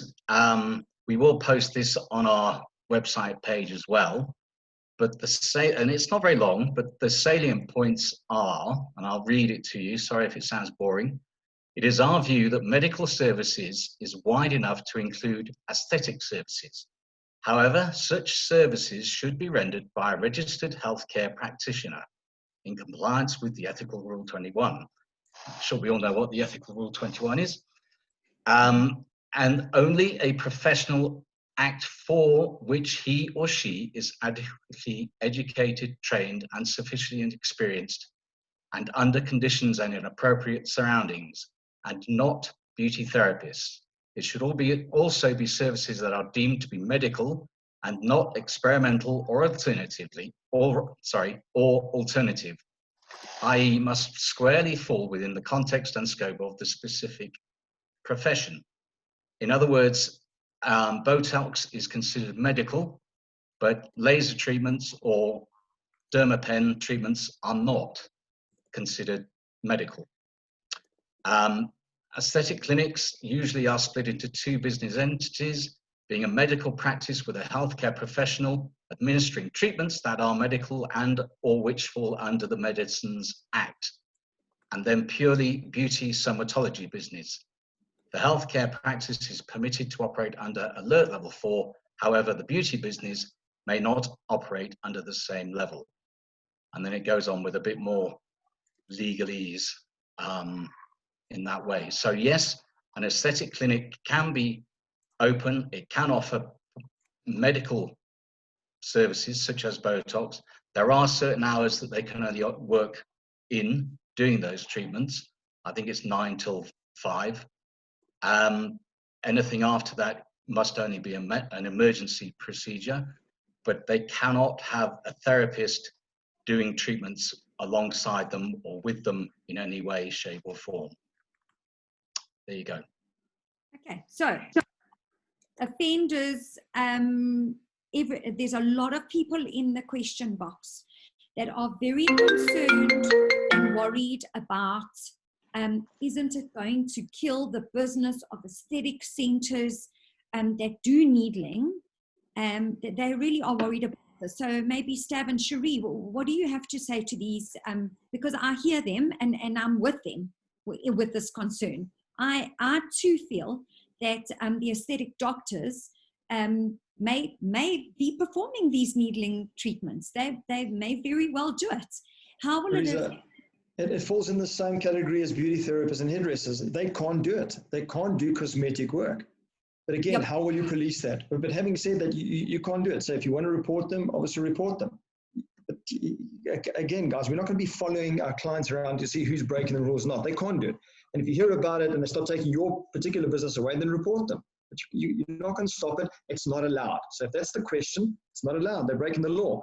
So, Stav, I think what we're trying to do here is give some hope and guidance to the aesthetic centers. There's lots of them in the question box here saying, how can they stop or how can they protect their business and stop what's going on from affecting their aesthetic business? I think it's just some words of hope and words of guidance to them, maybe perhaps, that we need to give them. Guys, the only thing is you can report that, I'm sorry, there's no easy answers here. We can't give you the holy grail. It's just not realistic. These things are going to happen. We've got to try and work around them. There's a brilliant American expression that says shit happens. It's not the fact that it happens. What do you do about it? Okay, and those are real things. So what we'd all like to do is to go and pick it outside their clinics and say, you guys are doing things that we should be doing, and we're not allowed to do it and you can do it. It's just not realistic. So of course it's upsetting and painful. But some stuff we have to let go or report them. Okay. And Cherie, any words of advice that you might have? I think it's more words of comfort that really we're looking for. Just clarify your question that from the aesthetic perspective, sorry. So there's a lot of aesthetic salons out there. Okay, so they don't have doctors, but they are aesthetic salons, and their main revenue comes from needling, peels, chemical peels, laser. They've invested a lot of money in that. Now, the aesthetic doctors, are starting to operate from tomorrow. They are, according to Phil, not allowed to do those procedures. But Facebook and Instagram is full of them advertising that they are going to be doing those procedures.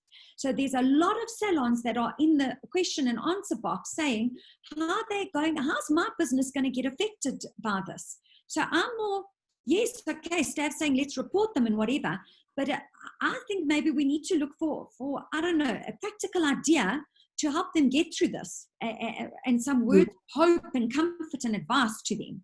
Look, I mean, I think that, the first thing is that, everybody's threatened. Everybody feels afraid and protective of their businesses and wondering how they're going to get through this. And as Stav said earlier, that includes us. We're all in that same boat. I think what's important is, as we also said earlier, we can only work on what we can control. And putting energy into stuff that we can't control is a waste, because we need a lot of energy and a lot of focus on the things that we can. So I know that it feels unfair, and it will be unfair for a lot of people, but nothing about this virus is fair. And I think what's important is to try and say, okay, what can I do as an alternative? If I pivot to digital for now, can I turn my focus into skin consultations, selling the products now? This is a big green light for us. The fact that we can open up sales to our full range, it is a lifeline. And I would say as a priority, get selling your products. Keep your engagement with your customers. Be doing your consultations. And, maybe some of your clients might go to a doctor. But the truth is, mostly with consumers who have a relationship with a salon, if they are salon-going customers, they want to support their therapist. That's the nature of our industry. They don't normally want to just go to anybody. So you might get people who do, but then I don't think they were loyal to you in the first place. I think they're prepared to go to whoever's available, whatever's convenient, or whoever's cheapest. But if you've got good relationships, I think you'll be able to keep your clients. Maybe you'll lose a bit now, but they'll come back. And the important thing is actually, what are you going to do to survive? How are you going to pivot? And what are you going to start doing from now, not in 2 weeks' time? From the beginning of lockdown, I've never worked so hard in my entire life because we can't afford to stop. We have a responsibility to everybody. So while a lot of people want to time out and they wanted to process and think, I mean, we all want that, but we don't have the time to do that. We have to get all of our stockists through this pandemic. And I think a quote that resonates with me is, it's not the strongest or the fittest that survive, but the most adaptive. So if we complain less and worry less, let's just get on with what can we do? What does this allow? What's the opportunity? How can I collaborate? How can I think differently? We have to think differently. That's it. We just have to put our energy into that. Okay, super. Can I just clarify, because I can see we're getting still questions about the medical aesthetics thing.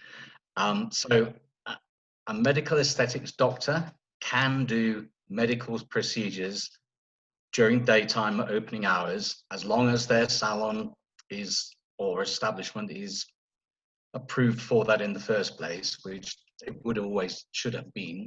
And those medical procedures are things like Botox and fillers, etc. They cannot do laser treatments or dermapen treatments, and it's only doctors that can do treatments. So if you're a somatologist, you are not able to do treatments, whether you're at home or in a salon or wherever. If you're a beauty therapist and you have a laser machine, you cannot do treatments. So hopefully that has clarified it. And if not, ask me, as Cherie is about to. Yes, Cherie, yeah. Just to add as well, Marisa, I think, there's nothing wrong with educating consumers. Remember, they're also confused. I just saw something come through on a chat about social media is misleading. I think that's true. I think we're all being overwhelmed by so much fake news and what's real. I think if I was a salon owner, or certainly as a product house, I would say educate your consumers. Tell them, keep them up to speed. Say to them, guys, this is the latest in the regulations. This is what we are and are not allowed to do. Because we put your health first and you are our priority, will therefore not be opening. And so as much as it's hurting our business, it is because it's not permitted. Yes. In the meantime, we'd love to ask your support in the way of getting your products from us, or buying gift vouchers for the future, or work with us on skin consultations, because that way you're supporting us. I think educate them, give them the facts. Yeah, I think that's the best for me, is to reach out to your client base and say to them, look, they might be doing it. My obligation is to flatten the curve. I'm taking responsibility as a business, as an individual, and I would love it if you would support me on my journey. And then the onus is on the consumer. She's got to make an ethical decision, And there's another quite important question here that I see is coming up quite a bit. Stav, you might be able to help with this, and maybe you, Cherie. So I'm subletting premises from my landlady. I've asked her for a rent reduction, but she says I have to pay because her landlord hasn't given her a rent reduction. What can I do? That's a bit hectic. Guys, I think in those kind of situations, you obviously got a relationship with your hairdresser. Have a discussion. And then if the landlord doesn't give her a reduction, then maybe the rented chair and the owner should go and meet with the landlord. Guys, you can't let landlords get away with it. I promise you, they've got no place to hide now. You've got to be reasonable and negotiate intelligently. But, they got to take a cut. It's just, they can't be the only industry in the world that's not going to suffer. It's just not going to happen. It's not in their control, because all our turnover is going down by 20, 30, 40%. They're not going to get the same rent, even if they want to. We'll all close our doors and walk out. They won't have a shopping center. So if that's the case, speak to your hairdresser first. Stav, a salon that is renting premises, I suppose, I think. No, so it's a rented chair. So somebody's renting space in the salon. They got a relationship with the salon owner. Okay, so the salon owner is saying to the person renting a chair, I can't reduce your rented chair value because I'm not getting a reduction from my landlord, which may be true and may not be true. So you need to speak to the owner of the salon, and you may need to both go to the landlord and have a discussion. Okay. The other thing is that the market in rented property is going to be through the floor. You know, if they evicted a salon, they're not going to fill that space. They need salon owners. They need us to fill their premises. So absolutely, you're going to push on the advantage. Yeah, so much. I also heard something, and I'm not sure if any of you can clarify it, but they cannot evict you if you don't pay rent over this time. Not over the short term, no. Okay. So it's still going to be a fight. You're going to have to fight down the line. So if it gets very adversarial with your landlord, you're going to have to fight it down the line anyway. But that's where you're going to start talking, guys. You know, I have a lot of clients phoning me saying, Stav, I can't pay you. The fact that they phone us, we always try and find a way to work out something, pay us half or whatever. It's the clients that don't communicate, because it almost, you feel disrespected. I mean, we're happy to help. We're here to help you. But let's work this through together. You know, we can't be the only people carrying the can as an industry. Marisa, I just want to quickly cover one of the things, and you might be asking the question, one of the things that came up is, how does the hairdresser do a consultation? Okay, yes. You discussed the skin. So can I use you as we do a bit of a role play very quickly? Keep asking the questions, answering them before I've asked you. Okay, sorry, what do you want to ask me the question? Yeah. How would a hairdresser go about doing a virtual online consultation? Okay, Phil, perhaps you would like to answer that? Okay, so I'll do it in a form of a role play. And again, guys, this is not complicated. All you need to do is to duplicate essentially what you should be doing in your salon. So if Marisa is my client, it would be a very simple discussion. Hi, Marisa, I thought I'll just call you on a webinar very quickly just to see how you're doing, ask you a few personal questions. So how are you looking after your hair? Because obviously I'm very concerned about your hair. So how's it looking? Is there anything I can help you with, any advice I can give you? It is very dry, it's breaking, and the grey roots are diabolical. I mean, I'm desperate here. Okay, guys, it's game over. Now listen, what I did here, I asked her to tell me what her problem is. Fortunately or unfortunately, depends on which side you sit. Nobody's going to say my hair's looking fantastic, because we've all gone through trauma. We're not washing it as much. We've got regrowth. So you've got a ready-made audience. So Marisa said to me, her hair's dry and it's breaking and she's got regrowth. All I've got to do now is to solve her problems. Okay, Marisa, well, let me tell you a structure that we've set up. Obviously, your hair needs moisture and it needs to be treated.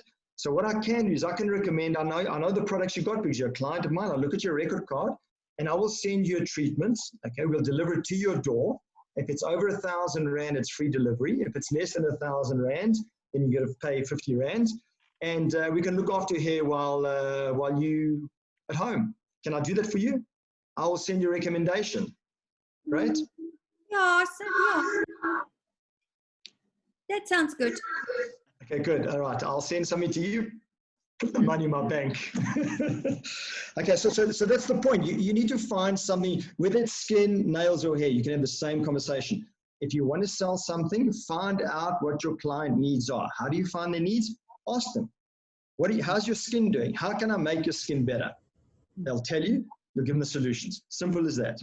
So Stav, just to add to that, and then Cherie, you can also add to it, but part of that guide that we developed for virtual consultations actually goes very in depth on how to do them, from the email that is sent to the client, because you're supposed to send them an email first asking them questions and asking them for photographs, inclusive of hair, okay? And I've actually done a, like a role play with the hairdresser. She has assisted us in putting together the SOP for how to do hairdressing virtual consults. Then to the actual call that you do with the client, where they show you the regrowth, they show you what they're using and blah, blah, blah, to the actual follow-up email and the prescription that tells them exactly like what you've said now, but it's all documented nicely and in writing. And I think the key here, and I'm sure you will all agree with me, is to make sure that it is very heavily professional, because you're charging a premium price for a consultation. So it can't just be a fun call. It needs to be I'm going to find you solutions as the professional. There's even like a PowerPoint presentation that you can have prepared with 2 or 3 slides. if the client on their questionnaire says, I've got dry hair and regrowth of grey, you pull out from your PowerPoint the slides that are applicable to dry hair solutions and regrowth. So I think the key here is that if the hairdressers and the nail techs and the skin therapists are going to go down this virtual consult road, you've got to be super ultra professional and keep it at the level of where you can charge for what you're wanting to charge. And then Cherie, you had something you wanted to say about that. Yeah, I just want to add that in that dermalogica.com we're in it together link, there's also a lot of tools, like you've said, Marisa, of how to do it. Because look, you talk about a pivot and it sounds easy, but it's a change of behavior for a lot of people. So we have to learn new skills, and being able to do Mirror Me, and you know, the way that you actually promote yourself on social media. We've never been so blessed with information and tools coming at us for free that people are sharing their IP. So there's absolutely no excuse for us to be upskilling ourselves. I want to add to your point about consultations. We're doing virtual skin consults, so are our clients. And it is incredible to see how many people want to do it, because what they've got is time they don't normally have to spend on themselves, to take care of themselves, and also to learn and read stuff. Even if you look at Woolworths, look how much Woolworths is communicating with us, how much they're telling us about things they do or what they've done or updates, because we've got time to really read and understand how that business or brand differentiates itself. So what I also think, to add to your point, is teach them how to do a blow dry. Charge them for that. Not an exorbitant fee, but teach them how to do a blow dry. Teach them how to do tonging and going out fancy styles, and then share it on social media. And the best hairstyle gets an award, gets a prize, or wins some products. Or, you know, you can buy your vouchers now for later. But the bottom line is, it's engagement and it's education. And you'll be surprised how people want to learn from professionals. But you would never feel like you can go into a hairdresser and say, listen, would you teach me how to do that? But now they can. And that won't stop people going to professional salons. As you've said, Marisa, we'll never do it as well as a professional. And we're going to rush out there as soon as we can to go get our blow dries done. But don't underestimate the power of sharing knowledge and empowering the consumer, because they all want to look good, feel good. And I think there's an opportunity and a revenue stream there. Brilliant. Okay, that sounds fantastic. Phil, I don't know if there's anything else here that you are seeing that's no, there's nothing that I don't think we haven't covered. I did just want to, Cherie brought this up earlier before we did the webinar, about what can sole traders, particularly small salons, do to survive this. And whilst there's no specific government funding in place at the moment, we are pushing it. We've been working, you know, all four of us on this group and others in the industry with EOHCB and other associations, Bargaining Council and SASP, etc., to bring the industry to the attention of government. And obviously, I think that is also a step that we have to try and look at. But as I think Stav mentioned earlier, everybody's after government money at the moment, and we're not necessarily the loudest voice in the African economy, South African economy, but we do hear your pain, and that we will do our best in the same way as trying to get clarity on when salons, etc., can open. But just so that people know that they're not on their own, we are also feeling their pain and trying our best as well. End of speech. Yeah, there is an interesting question here that I'd like to, if I can answer it. Somebody is saying all these extra expenses that are going to come into the salons when we open, because there's a lot of sanitizing, masks. I spoke to a client in Angola a few days ago, and she told me she went through one box of those 3-ply masks in one day when on her first day. So they're saying, will we be able to lift up our prices or charge a COVID surcharge to get back on our feet? And I'd like to answer that with an idea that I heard from a colleague in Chicago. and they are calling it the COVID care charge. So they have a name for it. I thought that was beautiful, COVID care charge. And she said that clients are totally open to paying it. And why? Because they can see that the salons are taking the extra precautions, and they do understand that it costs extra money.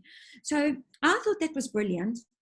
So not to up our prices, because look, everybody again has to do what's right for their business. But I think that financially, people are going to be stripped to the bone, okay? And to all of a sudden go out there and all of a sudden prices are up by 10 or 20 or 30%, it could cause a problem. But to have a COVID care surcharge and give it a nice name, that all treatments are upped by an extra 100 Rand to help us cover the cost of sanitizers, masks, disposables, blah, blah, blah, blah. I think that could be something that will be accepted. Again, I would put that in my safety survey that I send out to my clients to see how would you feel about paying a COVID care surcharge when we're back to opening. So I don't know if Stav or Cherie has anything to add to that.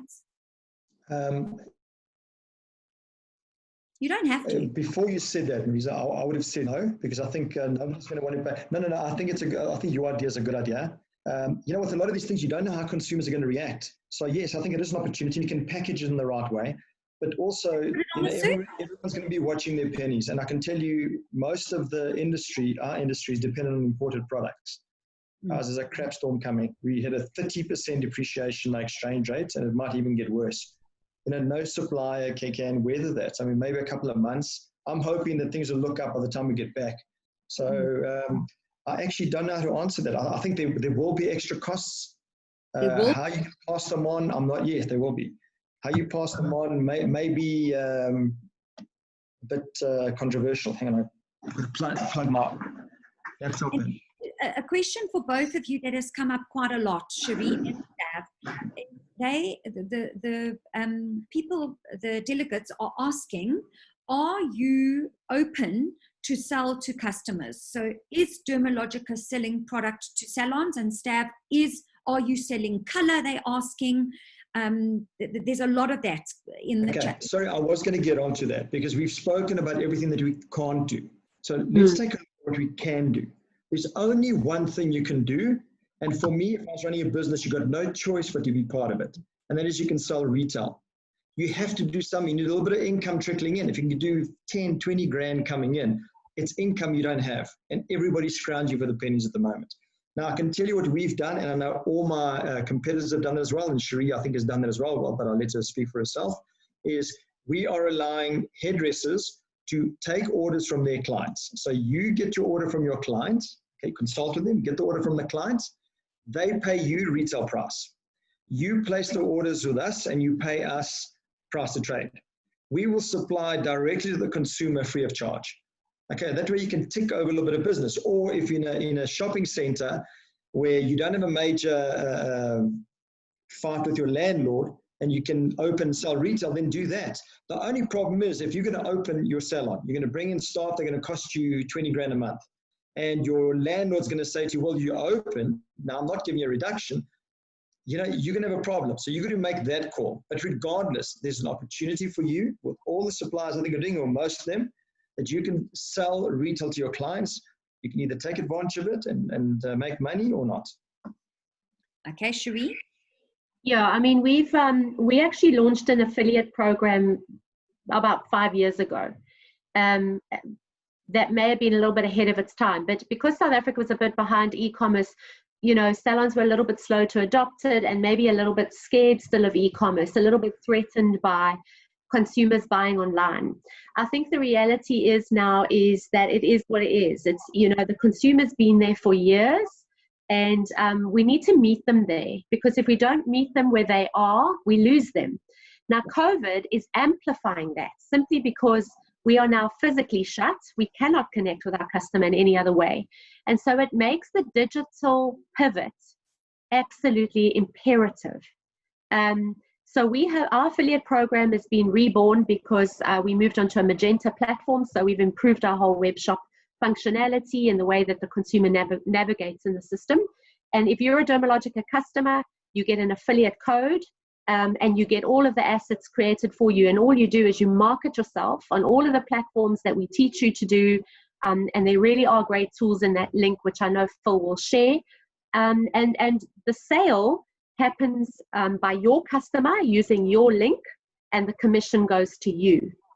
And we do the delivery straight to the customer's door. So we pick up all the costs, all the operational mission, the e-commerce support, which by the way is expensive, you know, running a back end, all of the building and the coding and all of what goes on, it's expensive. So for a salon to do that in their own right is probably too much. And so we carry that cost to do it for you. And that's working very well. And in fact, it's proving to be quite a valuable lifeline. So the more people are tasting it, the more they're actually going, wow, this is worth it. And they're actually starting to enjoy it. It's quite interesting to see how behavior is changing. I mean, you use your New Zealand lady, your island lady, Marisa. You know, when you start to change, it actually becomes invigorating. And you think, oh my goodness, this is actually quite cool. Yeah. So, yeah, it's a new world. But hey, we've got everything we need. It's about embracing it. Yeah, so Cherie, I'm with you on the comment that you said, because we also launched a platform like you do, like you have. And when we launched it a year ago, it was not, and ours is only a year old, yours is 5 years old. It wasn't, clients were like, oh, I don't know about this. Now, all of a sudden, oh my gosh, everybody's gone mad on it. And no choice. Yeah, we do exactly the same as you. We do their delivery. So it's brilliant. It really is nice to see that the suppliers are doing things like that, delivering the product, and especially at a time like this, you know. But from tomorrow, salons can open and sell their retail if they've got certificates. So, I mean, my strongest advice to everybody out there is it's amazing how in the past, retail was not part of the bigger picture of our revenue. I remember us doing seminars after seminars after seminars, retail. Nobody was interested. Now, all of a sudden, watch what's going to happen to the retail industry. It's gonna take over, which I think is amazing. I think it's fantastic. You know what I would do if I was a salon owner? I would get my client record cards out. I'd put them down from A to Z, 200 clients. I would spend 3-4 days phoning them all and doing a virtual consultation. They don't have to do it. Offer it to them free of charge or charge for it, whatever you're going to do, but have a list, phone them. Not free of charge, please. Not free of charge. Not free of charge. Okay, not free of charge. No, I would like everybody, I feel very strongly about this, and I keep telling all the therapists and salon owners I come into contact with, is I ask them the question, what is the value of your hour? I always ask people that. If I had to ask for 1 hour of your time, how much would you charge me? Now, if you are charging any less, and I believe you me, I would charge 5,000 Rand for an hour, but obviously nobody's going to pay that. Now you've got to, well, some people would, I suppose, but not everyone.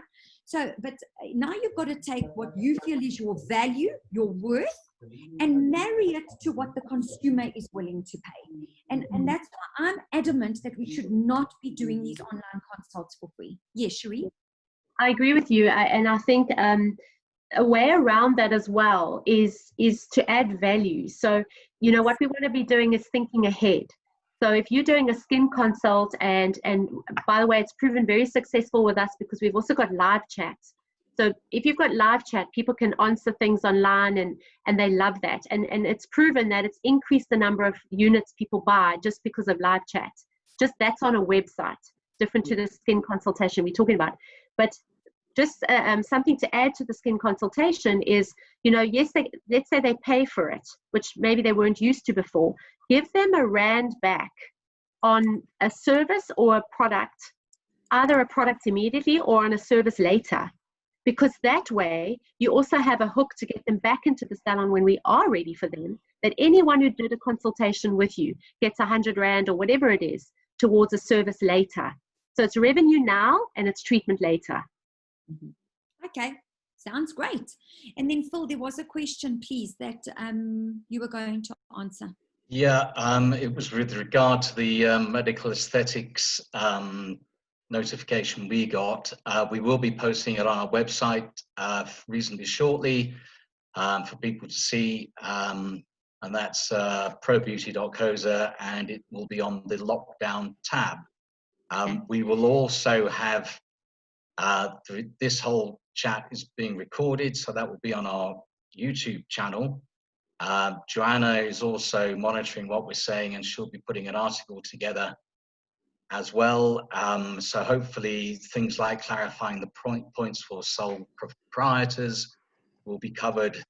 And if you have any further questions that you feel we haven't covered today, we will happily answer those if we can, if you email info@probeauty.coza.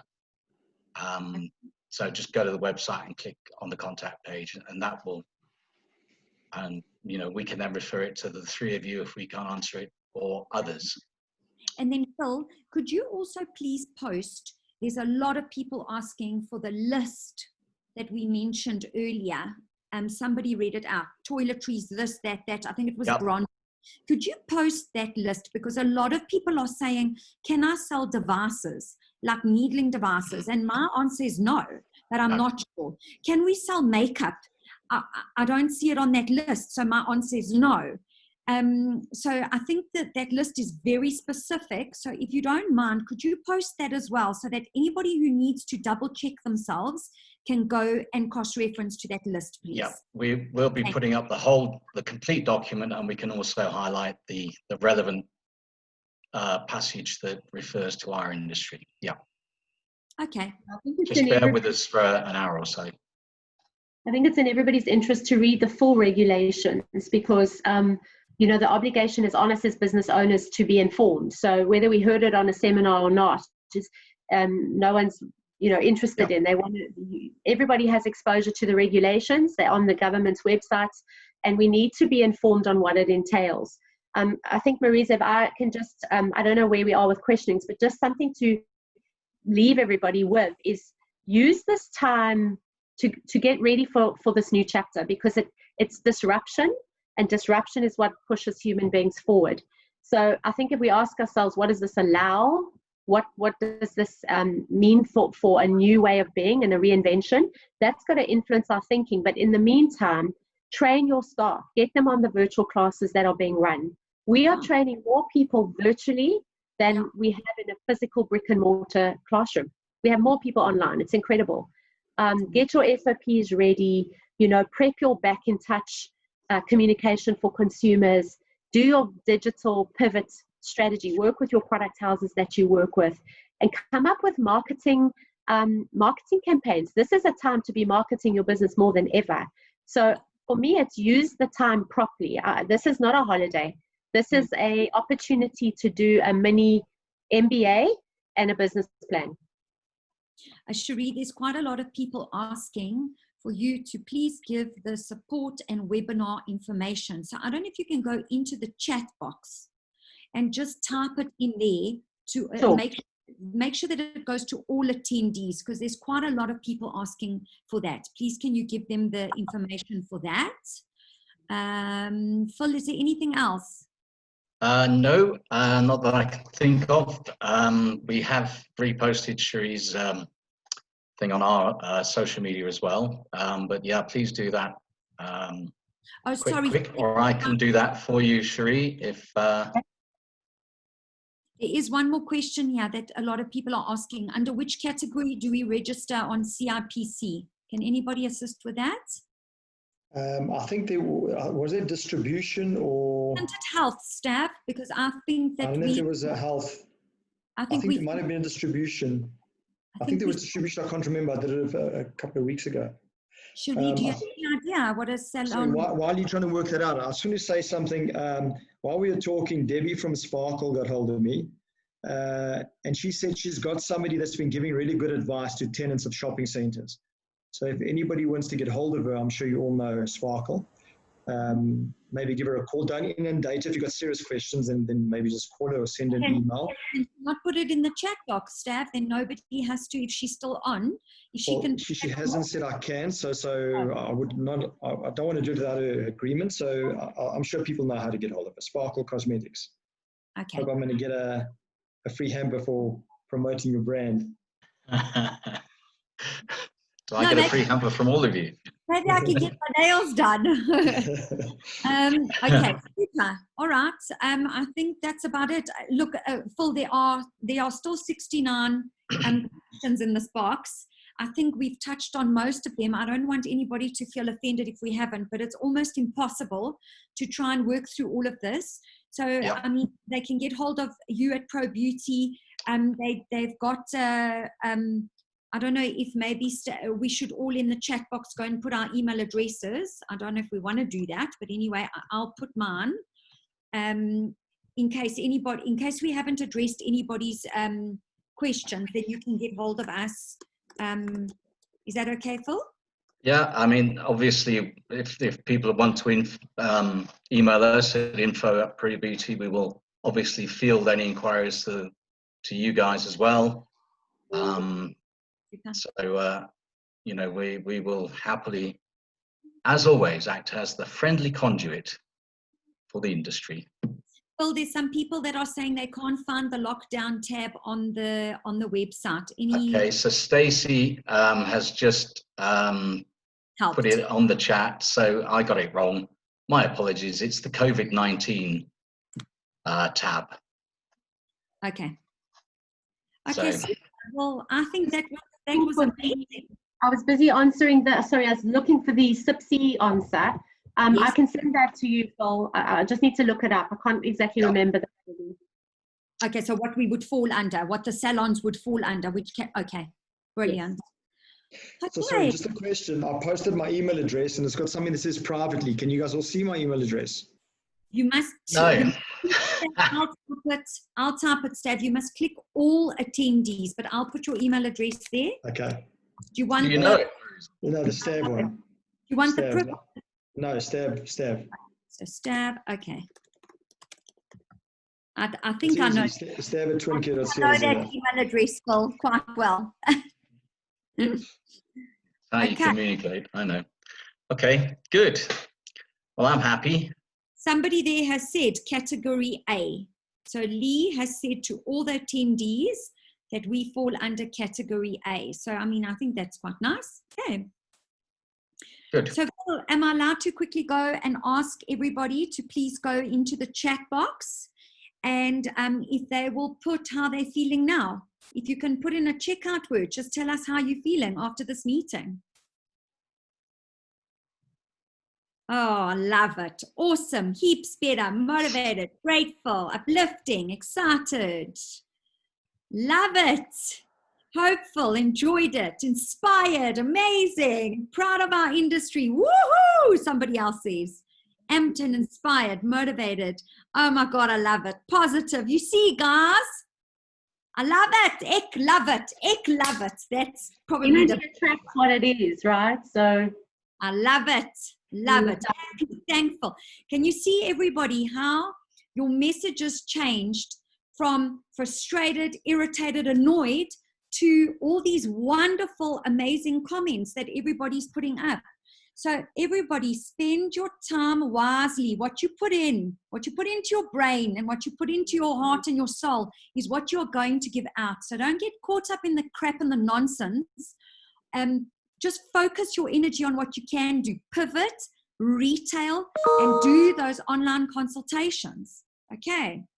And I think, Marisa, you know what?